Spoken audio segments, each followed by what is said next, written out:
Welcome to V3 news లక్ష్యం సమాజాయితం నేను మానస ముందుగా హెడ్లైన్స్ కోలుకుంటున్న కర్నూలు జిల్లా శుక్రవారం ఒకరోజు 27 మంది డిశ్చార్జ్ ప్రజలు ఆందోళన చెందవద్దన్న కలెక్టర్ వీరపాండ్యన్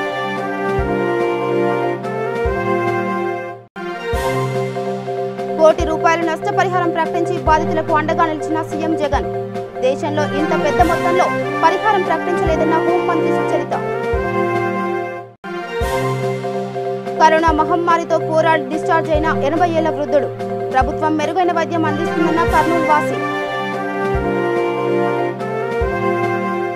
ఇక డీటెయిల్స్కి వెళ్తే విశాఖపట్నంలో జరిగిన ఎల్జీ పాలిమర్స్ గ్యాస్ లీక్ దుర్ఘటనపై సమగ్ర దర్యాప్తు జరిపించాలని కోరుతూ తెలుగుదేశం పార్టీ అధినేత మాజీ ముఖ్యమంత్రి నారా చంద్రబాబు నాయుడు ప్రధాని మోదీకి లేఖ రాశారు తీవ్ర విషాదాన్ని మిగిల్చిన ఈ ఘటనపై సత్వరమే స్పందించినందుకు ప్రధానికి అభినందనలు తెలిపిన చంద్రబాబు గ్యాస్ లీకేజీపై విచారణ కోసం సైంటిఫిక్ కమిటీని ఏర్పాటు చేయాలని విషవాయువు లీకేజీకి దారితీసిన అంశాలపై దర్యాప్తు జరిపించాలని ఆ లేఖలో కోరారు పరిశ్రమ నుంచి లీక్ అయిన వాయువును స్టీరిగ్నా కంపెనీ చెబుతుందని కానీ దానితో పాటు మరిన్ని వాయువులు ఉన్నాయని నివేదికలు చెబుతున్నాయని కాబట్టి ఈ ఘటనపై సమగ్ర దర్యాప్తు జరిపించాలని చంద్రబాబు ఆ లేఖలో కోరారు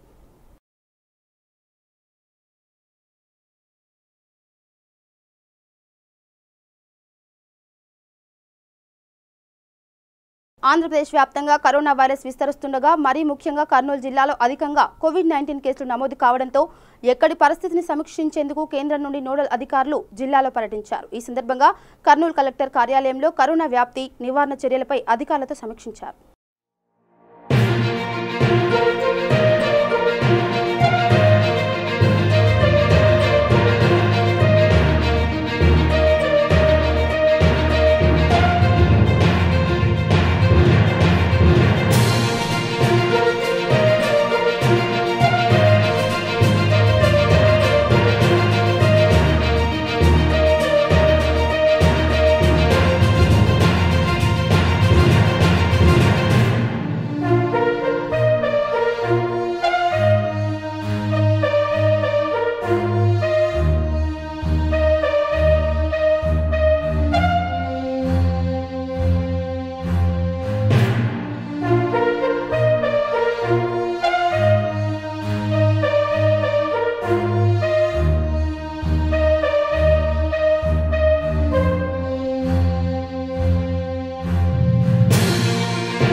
విశాఖపట్నం ఎల్జీ పాలిమర్స్ లో జరిగిన దుర్ఘటన చాలా విషాదకరమైంది ప్రతి ఒక్కరిని ఈ సంఘటన తీవ్ర దిగ్భ్రాంతికి గురిచేసిందన్నారు ఆంధ్రప్రదేశ్ హోం మినిస్టర్ మేకతోటి సుచరిత ప్రమాదం జరిగిన వెంటనే ముఖ్యమంత్రి స్పందించిన తీరు యావత్ భారతదేశానికి ఆదర్శనీయమైందన్నారు అంతేకాకుండా విశాఖ ప్రజలు యువత పోలీస్ యంత్రాంగం అధికారులు సకాలంలో స్పందించడం వలన దుర్ఘటనలో ఎక్కువ ప్రాణ నష్టం జరగకుండా కాపాడగలిగారని ఆమె తెలిపారు ముఖ్యమంత్రి ప్రమాదంలో చనిపోయిన వారికి కోటి రూపాయల నష్టపరిహారం ప్రకటించారు దేశంలో ఎక్కడా ఎప్పుడు కూడా ఇంత పెద్ద మొత్తంలో నష్టపరిహారం ప్రకటించిన దాఖలాలు లేవని ఆమె గుర్తు చేశారు నిన్న విశాఖలో ఎల్జీ పాలిమర్స్లో జరిగినటువంటి దుర్ఘటన చాలా విచారకరమైనటువంటిది అందరినీ కూడా దిగ్భ్రాంతికి గురి చేసినటువంటి సంఘటన గౌరవ ముఖ్యమంత్రి గారు ఈ ఘటన మీద స్పందించినటువంటి తీరు ఈరోజు యావత్ భారతదేశానికి కూడా ఒక ఆదర్శనీయమైనటువంటి విషయంగా చెప్పుకోవాల్సినటువంటి అవసరం ఉంది అంతేకాకుండా విశాఖ అధికారులు కానివ్వండి పోలీసు యంత్రాంగం కానివ్వండి విశాఖలో ఉన్నటువంటి యువత కానివ్వండి వారు సకాలంలో స్పందించడం వలన ఈ దుర్ఘటనలో ఎక్కువ మంది ప్రాణ నష్టం జరగకుండా దోహదపడడం జరిగింది అంతేకాకుండా పోలీస్ వారు కరోనా బాధ్యతల్లో నిరంతరాయంగా శ్రమిస్తూ ఉన్నప్పటికీ కూడా ఈ ఘటన జరిగిన వారికి వచ్చిన న్యూస్ తెలిసిన వెంటనే వారు స్పందించినటువంటి తీరు ఈరోజు పోలీసులందరికీ కూడా ప్రజలందరూ కృతజ్ఞతలు తెలియజేస్తూ ఉన్నటువంటి పరిస్థితి అంతేకాకుండా ఈరోజు గౌరవ ముఖ్యమంత్రి గారు ఇచ్చినటువంటి ఎక్స్గ్రేషియా భారతదేశంలో కూడా ఎక్కడ ఎప్పుడూ కూడా ప్రకటించినటువంటి గొప్ప విషయం అంతేకాకుండా ఈరోజు వెంటిలేటర్లో ఉన్నటువంటి వారికి 10 లక్షలు ఇవ్వడం అదేవిధంగా చికిత్స చేయించుకుంటున్నటువంటి వారికి 25,000 రూపాయలు ఇవ్వడం అదేవిధంగా ఆ ప్రాంతంలో ఉన్నటువంటి 15,000 మందికి 10,000 రూపాయల సాయం ప్రకటించడం ఇవన్నీ కూడా మరి నభూతో నభవిష్యత్తుగా చెప్పుకోవచ్చు ఇంత వెంటనే స్పందించి ఒక్క రోజులోనే వారికి 30 కోట్ల రూపాయలు నిధులు కూడా విడుదల చేయడం అన్నది సామాన్యమైనటువంటి విషయం కాదు. మనం చూస్తూ ఉన్నాం గతంలో కూడా ఎక్స్గ్రేషియా ఇంత ప్రకటించండి అంత ప్రకటించండి అని చెప్పేసి విపక్షాలు డిమాండ్ చేసే పరిస్థితి ఉండేది. కానీ ఈరోజు విపక్షాలు కూడా మెచ్చుకునేలాగా మరి అంత పెద్ద మొత్తాన్ని ₹1 కోటి సాయాన్ని అందించడం అన్నది చాలా గౌరవ ముఖ్యమంత్రి గారి గొప్ప మనసుకు నిదర్శనంగా చెప్పుకోవచ్చు. ఈరోజు కర్నూలు జిల్లా విశ్వభారతి కోవిడ్ ఆసుపత్రి నుండి 80 ఏళ్ల వృద్ధుడు శుక్రవారం సాయంత్రం డిశ్చార్జ్ అయ్యాడు. కర్నూలు ఓల్డ్ టౌన్ నివాసి ఇతను తన వయస్సును సైతం లెక్క చేయకుండా కరోనాతో పోరాడి జయించి ఇంటికి చేరాడు. ఈ సందర్భంగా ఆయన మాట్లాడుతూ ప్రభుత్వం మెరుగైన వైద్యం అందిస్తుందని, బాధితులు ధైర్యంగా చికిత్స చేయించుకోవాలని తెలిపారు. मेरे को 80 साल उम्र है. अगर मुझे कुछ भी हुआ भी कोई ये नहीं, मैं हेल्थी जा रहा हूँ. अगर कुछ हुआ तो भी मैं यहाँ आके मर जाएगा. अभी कैसा है? अभी ठीक है, बिल्कुल सही है. ठीक है. यहाँ दवा सब दिया है ना, खाना ये अच्छा दिया है ना? सब परफेक्ट है. अभी आपको अच्छा है? बिल्कुल अच्छा है. अच्छा है. अच्छा जा रहे हैं हम. इधर से अच्छी तरीके से जा रहे हैं. आया था इधर, बहुत अच्छी तरीके से जा रहे हैं. आपसे సిపిఐ ఆధ్వర్యంలో మద్యం షాపులకు వ్యతిరేకంగా గుంటూరు జిల్లా వ్యాప్తంగా అన్ని నియోజకవర్గ, మండల, గ్రామ కేంద్రాల్లో నిరసన కార్యక్రమాలు చేశామని, అందులో భాగంగానే గుంటూరు లాలపేట వద్ద మహాత్మాగాంధీ విగ్రహం ఎదుట ప్లకార్డులను పట్టుకుని నిరసన తెలియజేశామని సిపిఐ జిల్లా కార్యదర్శి జంగాల అజయ్ కుమార్ తెలిపారు. ఆయన మాట్లాడుతూ రాష్ట్రంలో కరోనా వైరస్ ప్రభావం తగ్గకుండానే ప్రభుత్వం మద్యం షాపులను తెరిచి కరోనా వైరస్ మరింత విచ్చలవిడిగా పెరగడానికి కారణమవుతుందని, ముఖ్యంగా రాష్ట్ర ప్రభుత్వం మద్యాన్ని ఆదాయ వనరుగా చూసి లక్షలాది మంది ప్రాణాలతో చెలగాటం ఆడుతుందని, ఈ మద్యం అమ్మకాలను తక్షణమే నిలుపుదల చేయకపోతే సిపిఐ ఆధ్వర్యంలో పోరాటాలను ఉధృతం చేస్తామని హెచ్చరించారు.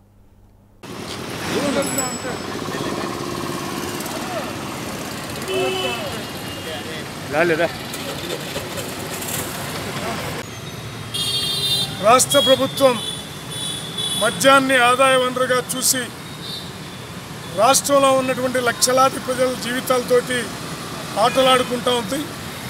దీనికి వ్యతిరేకంగా జిల్లా వ్యాపితంగా అన్ని గ్రామాల్లో, పట్టణాల్లో నిరసన కార్యక్రమాలను తెలియజేస్తూ ప్లకార్డులు పట్టుకొని ప్రభుత్వానికి ఇది తగదని ఎతో పలుకుతూ ఈ రోజున చేస్తూ ఉన్నాం.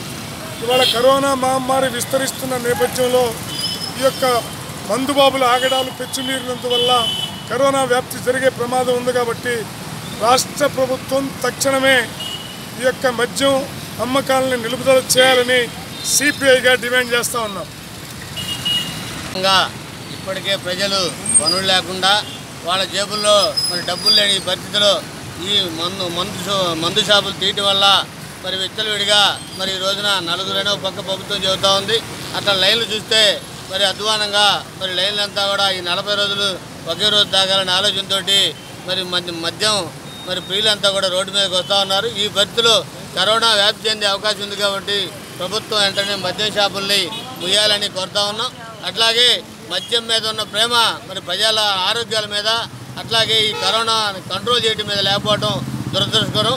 ఇప్పటికైనా మరి ముఖ్యమంత్రి గారు పునరాలోచించి మరి మద్యం షాపులన్నీ కూడా మరి కూరగాయలకైతే మాత్రం నిత్యావసర సరుకులు 3 గంటలు పరిమితిస్తూ ఉన్నారు. అట్లాగే మద్యానికి మాత్రం 8 గంటలు, 7 నుంచి మరి 8 గంటల పాటు మరి పరిమితి ఇస్తూ ఉన్నారు. ఇది సరైన పద్ధతి కాదు. ఇప్పటికైనా మద్యం షాపుల్ని నిలుపుదల చేయాలని, ప్రజలకి మరి ఆహార సరుకుల్ని కొద్దిగా అవసరం అయితే అది టైం ఎక్కువ ఇవ్వాలి తప్ప మద్యం షాపులు మాత్రం మరి అసలు మూసేయాలని కూడా కోరుతా ఉన్నాం. లాక్డౌన్ అయ్యే వరకు మద్యం షాపులు నిలుపుదల చేయాలి. శ్రీకాళహస్తి పట్టణం 10వ వార్డులో సచివాలయ సెక్రటరీగా పనిచేస్తున్న రాజశేఖర్ అనే వ్యక్తికి కరోనా పాజిటివ్ కేసు నమోదు అయినట్టు అధికారులు తెలిపారు. ఇతనికి కరోనా పాజిటివ్ కేసు నమోదు కావడంతో భయాందోళనకు గురవుతున్న పట్టణ ప్రజలు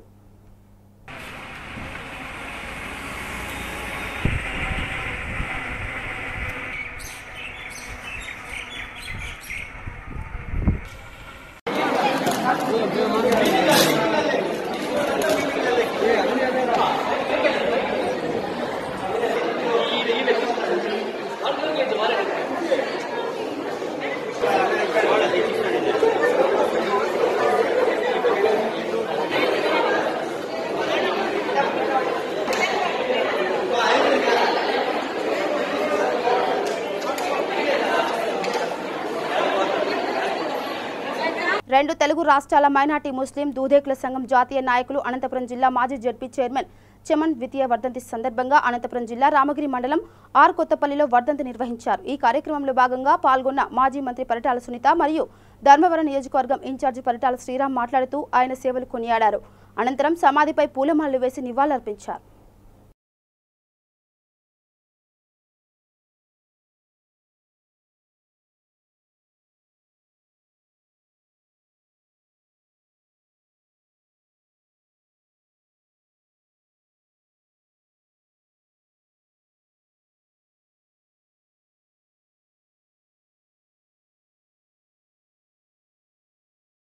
సుభాన్ లాంటి వాడు ఆయన రెండవ శతాబ్దాలు సందర్భంగా ఈరోజు జరుపుకుంటున్నాము.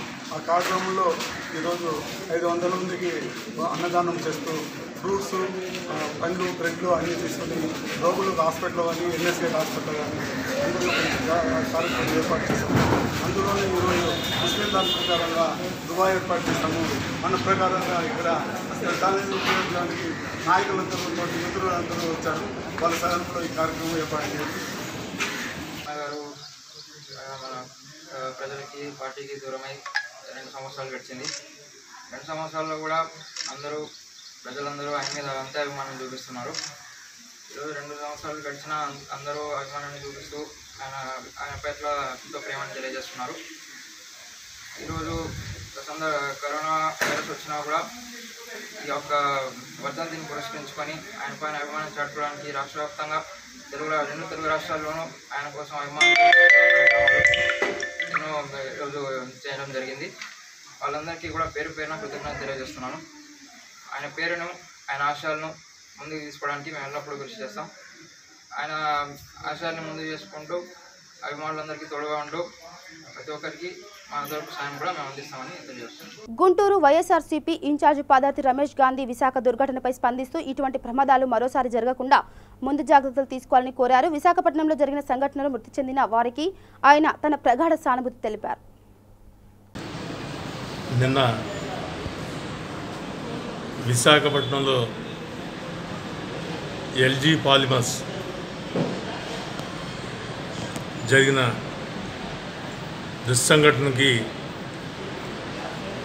మరి మా నాయకుడు రాష్ట్ర ముఖ్యమంత్రి జగన్మోహన్ రెడ్డి గారు తక్షణమే అక్కడికి వెళ్ళి అధికారులతో సమీక్షా సమావేశం జరిపి ఎక్కడైతే కింగ్ జార్జ్ హాస్పిటల్లో బాధితుల్ని ప్రతి ఒక్కరిని కూడా పరామర్శించి నేనున్నాను అని చెప్పి బాధితులందరూ కూడా ఒక భరోసానిచ్చి మరి సమీక్షా సమావేశం జరిగిన తర్వాత చనిపోయిన కుటుంబానికి ₹1 కోటి, వెంటిలేటర్ మీద ఉన్నటువంటి వ్యక్తికి ₹25 లక్షలు, మరి ఆ గ్రామంలో ఉన్నటువంటి 15,000 మందికి కూడా ఒక్కో వ్యక్తికి ₹10,000, అదేవిధంగా వాళ్ళందరూ కూడా మంచి ఫుడ్ని, ఆహారాన్ని అందజేయమని చెప్పడం మరి రాష్ట్ర చరిత్రలోనే ఇటువంటి సంఘటనలు జరిగినాయి భారతదేశంలో కూడా. కానీ ఏ ముఖ్యమంత్రి కూడా చేయని సాహసం తక్షణమే స్పందించి మరి ఆ విధంగా అంత నష్టపరిహారాన్ని ఇచ్చేటువంటి ముఖ్యమంత్రి ఒక వైఎస్ జగన్మోహన్ రెడ్డి గారిని చెప్పేసి తెలియజేస్తూ ఉన్నా. మరి ఒక విధంగా ఆర్థికంగా రాష్ట్రంలో ఇబ్బంది ఉండి ఒకవైపు కరోనా వలన ఆర్థికంగా ఎన్నో ఇబ్బందులు పడుతుండి ఈ రాష్ట్రం, భారతదేశం కూడా మరి ఇటువంటి ఒకవైపు కరోనా వైరస్ని నిర్మూలించడానికి ప్రతిరోజు కూడా సమీక్షా సమావేశాలు జరిపి ఇంకోవైపు ఎన్నికల ముందు నవరత్నాలు ఏదైతే జగన్మోహన్ రెడ్డి గారు ప్రకటించారో ఆ ఒక్క నవరత్నాలన్నింటినీ కూడా ఎన్ని ఆర్థిక ఇబ్బందులు ఉన్నా కూడా మరి జగన్మోహన్ రెడ్డి గారు తీసుకున్నటువంటి నిర్ణయాలు కానివ్వండి, మన ఫీజు రీయింబర్స్మెంట్ కానివ్వండి, మరి అట్లానే డ్వాక్రా మహిళలు కానివ్వండి, నిన్న మత్స్యకారులకు కానీ తీసుకున్న నిర్ణయాలన్నింటినీ కూడా ప్రజలందరూ కూడా హర్షించదగ్గ విషయం అని చెప్పేసి, అదేవిధంగా వాళ్ళందరూ కూడా జగన్మోహన్ రెడ్డి గారు చిరకాల ముఖ్యమంత్రిగా ఉండాలని చెప్పి ప్రజలంతా కోరుకుంటారు. అనంతపురం నగర శివార్లో పాపంపేట వద్ద గల ఉర్దూ స్కూల్ను క్వారంటైన్ కేంద్రంగా మార్చాలని ప్రభుత్వ అధికారులు ఏర్పాటు చేస్తున్నారు. దినసరి కూలీలు నిరుపేదలు అధికంగా ఉన్న పాపంపేట ప్రాంతంలో క్వారంటైన్ కేంద్రం వద్దంటూ స్థానికులు ఆందోళనకు దిగారు. అనంతపురం రోడ్ల దగ్గరికి వస్తాయి. ఇక్కడ గ్రామీణ ప్రాంతంలో ఉన్న వాళ్ళందరూ పేదలే. మధ్యాహ్న భోజనం పథకాలు, తర్వాత అంగన్వాడీ స్కూళ్ళు కూడా ఇక్కడే ఉన్నాయి. ఇక్కడున్న బాత్రూములు కూడా ఇక్కడున్న పిల్లలతో 2 లేక 3 ఉన్నాయి. ఇక్కడ డ్రైనేజీ సౌకర్యం లేదు, ఎయిర్ ఫ్రీగా పోవడానికి లేదు, రోడ్ ట్రాన్స్పోర్టేషన్ లేదు, ట్రైన్లు లేవు. ఇట్లాంటి చోట తీసుకొచ్చి ప్రభుత్వాలు ప్రజా సంక్షేమం కోసం క్వారంటైన్ పెట్టడాన్ని అందరూ స్వాగతిస్తాం. కానీ అది ఎక్కడ ప్రజలకే ప్రాతినిధ్యంగా వచ్చే ప్రభుత్వ నిర్ణయాన్ని ఇక్కడ ఎవరు ప్రశ్నించడంలే. కానీ ప్రజా సంక్షేమాన్ని దృష్టిలో పెట్టుకొని ఊరి బయట ఇంటర్ కాలేజీలు, చాలా ఇంజనీరింగ్ కాలేజీలు మూతపడినాయి. అదేవిధంగా బెడ్జీ స్కూళ్ళు మూతపడినాయి. అదేవిధంగా నర్సింగ్ హోమ్లు మూతపడినాయి. ఉన్నవాడికి కంచెంలో లేనివాడికి పంచం పద్ధతిలో ఉన్న వాళ్ళందరినీ తీసుకుపోయి ఎక్కడో వేసి, ఎక్కడో వలస కూలీలు తీసుకొచ్చి పేద వాళ్ళు మధ్యతరగతి ప్రజలు ఉన్న చోట వేసి, వృద్ధులు ఎక్కడ ఉన్నారు, ఇక్కడ రిటైర్డ్ ఎంప్లాయీస్ ఎక్కువ ఉన్నారు. ఇక్కడ తీసుకొచ్చేసి ఇంతమంది ప్రజానీకాన్ని ఇబ్బంది పెట్టి దీన్ని రెడ్ జోన్ గానో కంటైన్మెంట్ జోన్ గానో పెడితే ఈ కంటైన్మెంట్ జోన్గా అయితే అందరికి కంటామినేషన్ అయితే ఇది చాలా ఇబ్బంది పడతారు. ఇప్పటికే 2 రోజులుగా వాళ్ళు ఇచ్చే రైతులు 10 రోజులు సరిపోదు. చాలా మంది ప్రజలు ఇబ్బంది పడుతున్నారు. స్వచ్ఛంద సంస్థలు ఇసుక వాళ్ళు మధ్యాహ్నం వచ్చి చూస్తే భోజనం తట్టలు తీసుకుని నిలబడుకుంటారు ప్రజలు. అట్లాంటి చోటుకి తీసుకొచ్చి ఇది ఇబ్బంది పెట్టకుండా ప్రభుత్వం ప్రజల సంక్షేమం దృష్టిలో పెట్టుకొని చేస్తున్న క్వారంటైన్ని మరింత విశాల దృక్పథంతో ఇక్కడున్న ప్రజానీకం అందరూ కూడా దారిద్ర్య రేఖకు దిగువన ఉన్న వాళ్ళే కాబట్టి పక్కనే దూరంగా ఉంది. ఊరు బయట ఎవరికి వచ్చే అవకాశం ఉండదు. మూతపడిన కాలేజీ, ఇంటర్ కాలేజీ దాదాపు 2000 మందికి అకామిడేషన్ ఇవ్వడానికి 500-600 బెడ్రూమ్లు ఉన్నాయి, బాత్రూమ్లు ఉన్నాయి, తర్వాత అన్నీ ఉన్నాయి. ఇంజనీరింగ్ కాలేజీలో ఏవైనా సరౌండింగ్లో ఉన్న ఇంజనీరింగ్ కాలేజీ కానీ, బయట పడినటువంటి హాస్పిటల్ కానీ, మూతపడిన హాస్పిటల్ కానీ దయచేసి తీసుకొని ప్రజానీకానికి ఒక భద్రత, అందరూ భయపడి వస్తున్నారు ఇక్కడ ఏమవుతుందో అని మీరు ఇచ్చారు.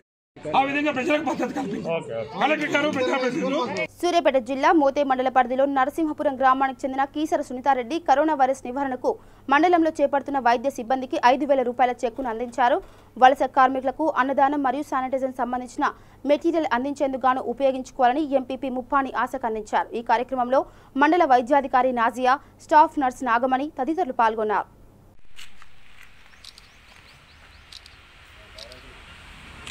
కనపడతలేగా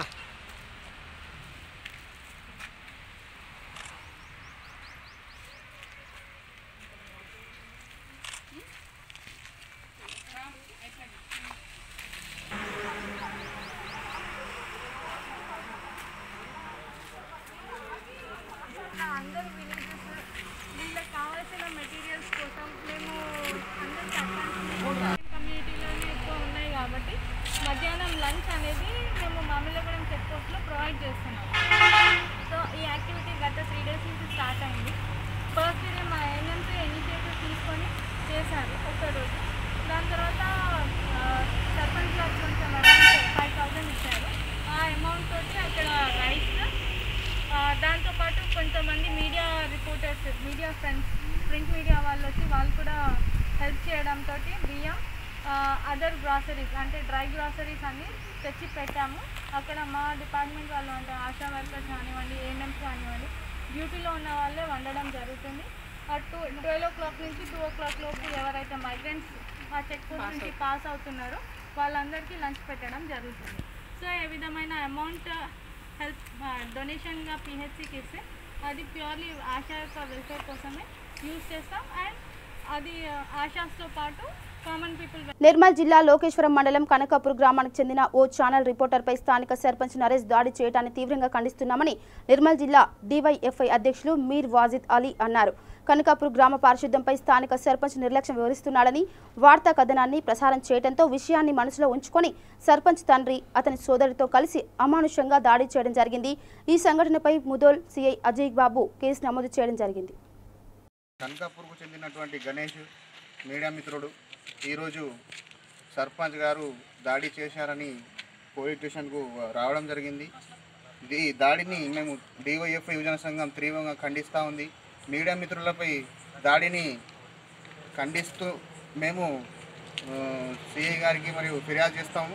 ఈ మీడియా మిత్రులపై దాడి చేయడం అమానుషం. ఎందుకంటే వాళ్ళు వార్త రాశారు, ఒక మురికి కాలువలపైన వార్త రాసి మీరు విచారణ జరిపించి అది వాస్తవమో కాదో అని అధికారులు కూడా దీనిపై దృష్టి సారించి గణేష్ గారికి న్యాయం చేయాల్సిందిగా నేను విజ్ఞప్తి చేస్తూ ఉన్నాను. మరియు ఎస్ఐ గారికి మరియు సిఐ గారికి నేను ప్రత్యేకంగా విజ్ఞప్తి చేస్తూ ఉన్నాను. మీడియా మిత్రులపై దాడి చేయడం తీవ్రంగా ఖండిస్తూ ఉన్నాము. వెంటనే ఎవరైతే దాడికి పాల్పడ్డారో దాడికి పాల్పడ్డారో వారికి తప్పకుండా శిక్షించాలని డివైఎఫ్ఐ యువజన సంఘం కోరుతూ ఉంది. లేని ఎడల మేము పంచాయతీకి మరియు రాష్ట్ర మీడియా తరఫున మరియు రాష్ట్ర అధికారులకు కలుస్తామని ఈ సందర్భంగా తెలియజేస్తా ఉన్నాం. మహబూబాబాద్ జిల్లా కురువి మండలం లింగ్యతాండా బి గ్రామ పంచాయతీ పరిధిలో స్థానిక సర్పంచ్ గూగులోతు రామ్లాల్ నాయక్ ఆధ్వర్యంలో పంచాయతీ పరిధిలో టీఆర్ఎస్ పార్టీ ముఖ్య కార్యకర్త సమావేశాన్ని పార్టీ అధ్యక్షులు మాలతు సాములు నాయక్ అధ్యక్షతన నిర్వహించారు. రైతు రుణమాఫీ, రైతు బంధు నిధుల విడుదల సందర్భంగా ముఖ్యమంత్రి చంద్రశేఖరరావు చిత్రపటానికి పాలాభిషేకం చేయడం జరిగింది. భారతదేశ చరిత్రలోనే ఒక మహోన్నత వ్యక్తి మన ప్రియతమ ముఖ్యమంత్రి వర్యులు శ్రీ కల్వకుంట్ల చంద్రశేఖరరావు గారి మానస పుత్రికలో ఒకటైనటువంటి రుణమాఫీలో భాగంగా తెలంగాణ రాష్ట్ర వ్యాప్తంగా దాదాపు 30 లక్షల మందికి ఒకే విడతలో 25,000 రూపాయలు చెక్కు రూపేణ రుణమాఫీ చేయడం జరిగింది. దానికి అనుగుణంగా పార్టీ ఆదేశానుసారము, మండల పార్టీ, జిల్లా పార్టీ ఆదేశానుసారము ప్రతి గ్రామ పంచాయతీలో ప్రియతమ ముఖ్యమంత్రి వర్యులు వారి చిత్రపటానికి పాలాభిషేకం చేయాలని చెప్పి ఆదేశాలు ఇవ్వడం, దానికి అనుగుణంగా ఈ కార్యక్రమం ఉదయమే చేయాలి. కానీ సమయాభావం వల్ల ఉదయం కార్యక్రమం పెట్టుకోలేదు కాబట్టి పార్టీ ప్రముఖులంతా ఈ టయానికి జాయిన్ అవ్వడం వల్ల ఈ కార్యక్రమం ఇప్పుడు చేయడం జరిగింది. భారతదేశ చరిత్రలో స్వర్ణక్షాత దొరికించిన వ్యక్తి మన ముఖ్యమంత్రి కేసీఆర్ గారు. ప్రపంచాన్ని గడగడలాడిస్తున్న కరోనా బారిన కూడా రాష్ట్రాన్ని ఒక సురక్షితంగా ఉంచే, అందులో భాగంగా ఆర్థిక పరిస్థితులన్నీ అనుకూలించకపోయినా మా రైతులు, మా రైతు బిడ్డలు వారి కష్టసుఖాలను తెలుసుకున్న గొప్ప వ్యక్తి మన కేసీఆర్ గారు. మాట ఇచ్చిన ప్రకారం ఎంతో క్లిష్ట పరిస్థితుల్లో కూడా మడమ తిప్పకుండా సుమారు 30 లక్షల మందికి 25,000 చొప్పున రుణమాఫీ చేస్తూ ఈరోజు సంబంధిత ఆర్థిక శాఖ మంత్రివర్యులు శ్రీ హరీష్ రావు గారు ఆ డబ్బులను వారి వారి అకౌంట్లో జమ చేయడం, అవి 2-3 రోజుల్లో చెక్కు రూపేణ మన రైతు బిడ్డలకు అందరికీ అందుతాయి. ఇది మహోన్నత కార్యక్రమం కాబట్టి ఇలాంటి కార్యక్రమానికి ప్రాతినిధ్యం వహించిన నాకు, మన గ్రామ పంచాయతీకి, పార్టీ అధ్యక్షుడికి పేరు పేరున ధన్యవాదాలు. ఇంకొకటి, వారి పార్టీలో పనిచేయడం చాలా గర్వంగా ఉంది. ఎందుకంటే ప్రతి కార్యకర్త కూడా ప్రభుత్వం చేపట్టే పనులను, సంక్షేమ పథకాలను క్రోడీకరించి జనాల్లోకి తీసుకువెళ్లాల్సిన బాధ్యత ఉంది. కాబట్టి ప్రతి కార్యకర్త ఒక సైనికుడిగా పనిచేసి ఇప్పుడు ఎలాంటి ఎలక్షన్లు లేవు కానీ వచ్చే సీజన్లో, వచ్చే ఎలక్షన్లో గట్టిగా ప్రతి సైనికుడు, ప్రతి తెలంగాణ బిడ్డ. వనపర్తి పట్టణ పాతకోటలో పేకాట ఆడుతున్న వ్యక్తులపై దాడి చేసి వారిని అదుపులోకి తీసుకుని కేసు నమోదు చేశామని ఎస్ఐ వెంకటేష్ గౌడ్ తెలిపారు. ఇందులో భాగంగానే 57,400 రూపాయలు, 7 సెల్ ఫోన్లు సీజ్ చేశామని ఎస్ఐ తెలిపారు.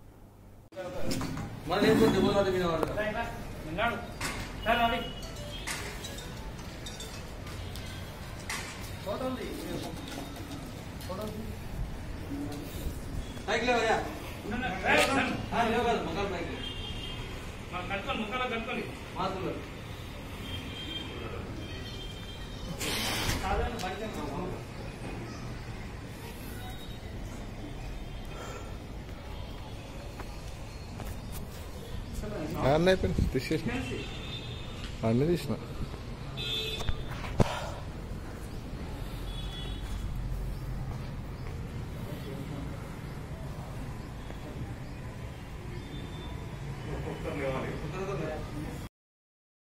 మరి వనపర్తి పట్టణంలోని పాతకోటలో జయసూర్యారెడ్డి అపార్ట్మెంట్లో పత్తాలాడుతున్నారని నమ్మకమైన సమాచారం వచ్చింది. ఆ సమాచారం మేరకు ఆ జయసూర్యారెడ్డి అపార్ట్మెంట్కు నేను మా యొక్క స్టాఫ్ అందరం కూడా వెళ్ళి అక్కడ పరిశీలించగా మరి ఒక 7 మంది పత్తాలు ఆడుతున్నారు అక్కడ. మరి పత్తాలు ఆడుతున్నటువంటి ఆ 7 మందిని పోలీస్ స్టేషన్ తీసుకురావడం అనేది. అంతేకాకుండా అక్కడ ఉన్నటువంటి వాళ్ళ పత్తాల ఆడటంలో ఉన్నటువంటి 57,450 రూపాయల అమౌంట్, వాళ్ళ యొక్క 7 సెల్ ఫోన్లు సీజ్ చేసి పోలీస్ స్టేషన్ తీసుకొచ్చి వాళ్ళపై కేసు నమోదు చేయడం అనేది. ఈ కరోనా ఇటువంటి సందర్భంలో మరి ఇటువంటివి ఆడటం మంచిది కాదు. ఎవరాడినా కూడా మాకు సమాచారం ఇవ్వండి, వాళ్ళ మీద ఖచ్చితంగా కఠిన చర్యలు తీసుకోవడం తెలియజేస్తుంది. మేడ్చల్ జిల్లా కుత్బుల్లాపూర్ నియోజకవర్గం జీడిమెట్ల పారిశ్రామిక ప్రాంతంలో లాక్డౌన్ కారణంగా 40 రోజులుగా మూతపడ్డ రసాయన పరిశ్రమలను ఒక్కసారిగా ప్రారంభించారని, విశాఖలో జరిగిన ప్రమాదం ఇక్కడ జరగకుండా అధికారులు చర్యలు తీసుకోవాలని కార్మిక నాయకులు ముద్దాపురం మదన్ గౌడ్ ప్రభుత్వాన్ని కోరారు. ప్రతి సంవత్సరం పారిశ్రామిక ప్రాంతంలో ప్రమాదాలు జరిగి కార్మికుల ప్రాణాలు గాల్లో కలిసిపోతున్నాయని, అధికారులు పటిష్టమైన చర్యలు తీసుకుని జీడిమెట్ల పారిశ్రామిక కార్మికులను కాపాడాలని కోరారు.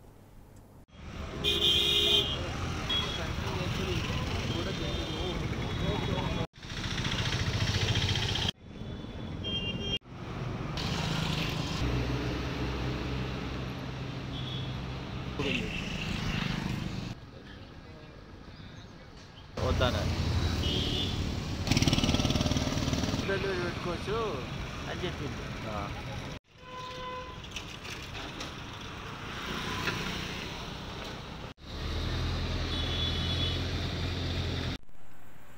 ఈ యొక్క జీడిమెట్ల పారిశ్రామిక ప్రాంతం పూరా మొత్తం కూడా కెమికల్ పరిశ్రమలు ఉన్నాయి. ఇక్కడ నిన్న జరిగిన ఆంధ్రప్రదేశ్లో జరిగినటువంటి సంఘటన కానీ, భూపాల్లో జరిగినటువంటి కెమికల్ లీకేజ్ సంఘటన ఇక్కడ జరిగితే ఇక్కడ ఉన్నటువంటి లక్షలాది మంది కూడా ఇబ్బంది జరిగే ప్రమాదం ఉంది. ఆ సంఘటన తెలిసిన తర్వాత స్థానికంగా ఉన్నటువంటి ఇండ్ల యజమానులు బిక్కుబిక్కుమంటూ నిద్రిస్తున్నారు. ఎందుకంటే లాక్డౌన్ వల్ల 40 రోజుల నుంచి కంపెనీలు బంద్ ఉన్నాయి. రేపు ఎవరు వచ్చి ఓపెన్ చేస్తారో, ఏం జరుగుతుందో అని భయభ్రాంతులు అవుతున్నారు. కాబట్టి దానికి సంబంధించిన అధికారులు ఆయా కంపెనీలను పరిశీలించి అనుభవం ఉన్న కార్మికులతోటి ఆ పనులు ప్రారంభిస్తే అటువంటి సంఘటన జరగకుంటుంటుంది. కావున అటువంటి కంపెనీలు మన ఏరియాలో ఉంటే దూరంగా తరలించాలని, పరిశ్రమల్లో పనిచేసే వారిని, అనుభవం ఉన్న వారిని పెట్టుకొని పనులు నడిపేయాలి. కానీ కొంతమంది యజమానులు అనుభవం లేనటువంటి వారిని పరిశ్రమల్లో పెట్టడం వల్ల ఈరోజు అటువంటి దుర్ఘటన జరుగుతున్నాయని కూడా తెలియవస్తుంది. కావున సంబంధిత అధికారులు ఈ జీడిమెట్ల ప్రాంతంలో క్షుణ్ణంగా పరిశీలించి ప్రమాదకరమైన కంపెనీలను తరలించాలని ఈ ప్రాంతవాసిగా ప్రభుత్వాన్ని కోరుతున్నాను.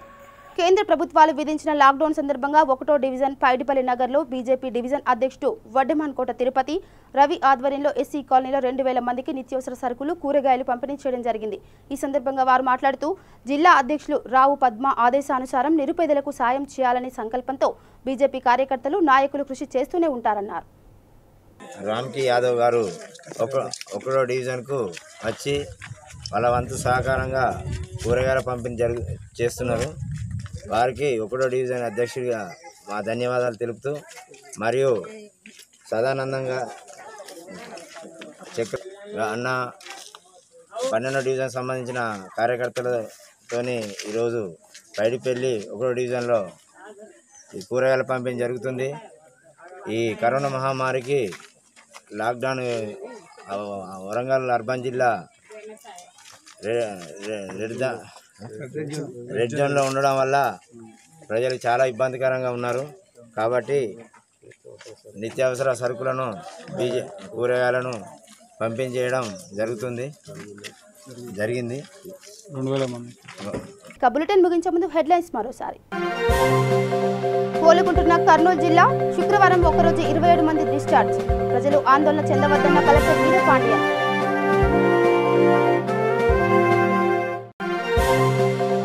₹1 కోటి నష్టపరిహారం ప్రకటించి బాధితులకు అండగా నిలిచిన సీఎం జగన్.